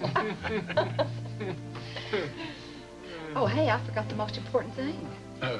What's that? We need another glass of wine right away. Oh, well, I'll drink to that. Here, here. And then right after that, I'd like to pose a little toast to Darlene. Let me get my glass. To a gal who knows what to do when the chips are down. Here we go. Cheers.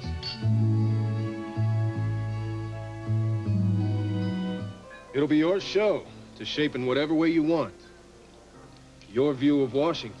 The people, the high life, the low life, with no restrictions. I've even got a title for you if you like. The Washington Eye. What do you think? Well, I am very flattered by your interest, of course. This This isn't flattery, it's business. What's holding you back? I am concerned that I will be pressured to do nothing but gossip. And I don't want to turn into another Vera Sweet. If you took on Vera Sweet, you'd put her out of business. Half of Washington would thank you. But I am not interested in doing a video gossip column. Sloan. But I want to do serious coverage of serious issues. I want you on whatever terms I can get you. The show will be your baby. Can you guarantee that? In writing. Well,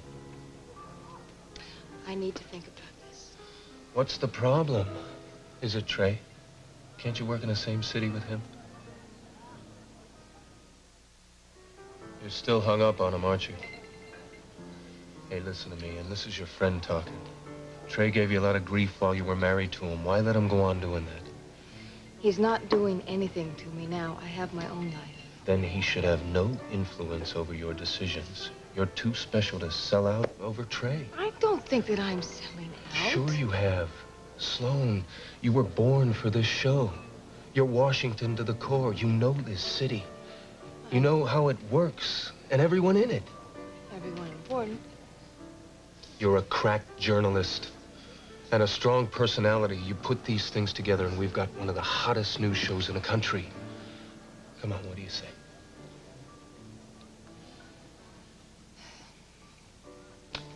I say, we've got a deal. Oh, yeah, that was the year after I went to Alaska. I didn't know you were in Alaska. A lot about me you don't know. I'm beginning to realize that. Why'd you go up there? High pay and 10 men for every woman, so I heard. So I thought, what, why not? Were you there in the winter?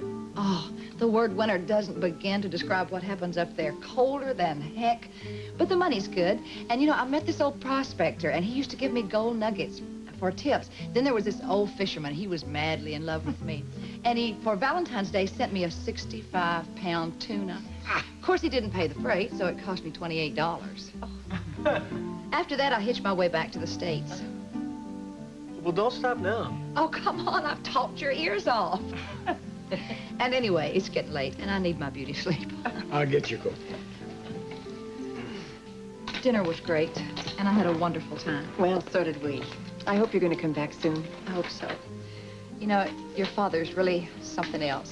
He's a very true gentleman. I know. I haven't seen him this happy in a long, long time. I think I know why. Good night, Thomas. I hope I'm never in need for a bone doctor, but in case I am, I certainly will have the ambulance to cart me over to you. Oh, well, I appreciate the confidence, darling, but I think we'll see you a long time before that. Come on, honey, I'll walk you to the car. Thanks, Judson. Night, all. Good night. Bye-bye. So, it looks like Granddad landed himself quite a woman. She's wonderful. I think he's in love, and I understand why. I think you're right. I'll get there.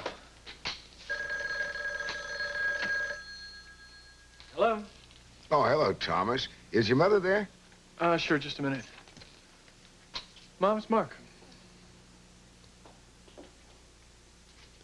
Hi there.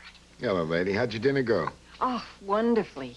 Mark, we just fell in love with Dad's lady friend. Well, I'm glad to hear that. Listen, I just called up to remind you about the fundraising dinner for the symphony tomorrow night. Oh, I didn't forget about it. Mark, I'm really looking forward to it.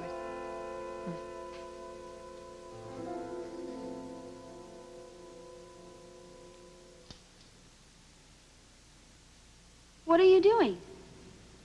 Fixing your mother's whirlpool. But I thought you were leaving. What did my mother say to you? She offered me a raise. She what? I don't understand her. I thought you leaving would be the best news she's ever heard. She's your mother. Don't ask me to figure her out. Well, now that's very flattering. I beg you to stay, and you won't even listen to me, and she flashes a little green stuff in front of your face, and you give in. I didn't say I'd stay. And for your information, if it wasn't for you, I'd have told her right then and there what she could do with her money. You really mean that? I don't say what I don't mean. So what do you think? I think I'd better finish working on this tonight. Yeah, and then what? And I think I got a lot more thinking to do.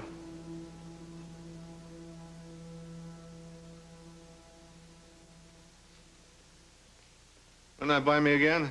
I gave Dylan a raise Why a raise? to keep him from quitting. I thought that's what you wanted, Myrna. Well, I did. When Dylan came in to tell me he was leaving, Brenda was with him. And one look into that girl's eyes, and I realized you were right. About what? Well, you warned me if I got rid of Dylan, that Brenda might well run after him, and then I'd lose her, too.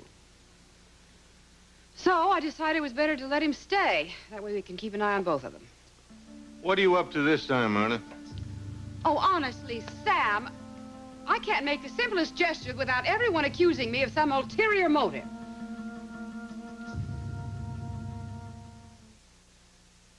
You're doing your best, working your hardest. What you think? We're doing ours too, just for you. Hungry? At Tyson Foods, we're doing our best just for you. That's why we didn't stop with America's best-selling chicken breast patty. We added a patty made with natural cheddar and one with natural Swiss cheese and real bacon. Know what I think, Dad? Just for you, we're doing our best at Tyson. I'm gonna like having a brother baby. Tyson, doing our best just for you. Come on, come on, come on, come on over to the right light. For great fruit taste. Del Monte Light. You work hard with your body. Work hard for your body. Del Monte vegetables are picked and cooked the same day to help seal in nutrition.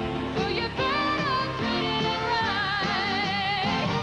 right. Between fact and fantasy, wish and will, between what man knows and what man fears, is a wondrous place defined only by imagination, an ever-changing dreamscape, the Twilight Zone. Friday night at 7 on 11.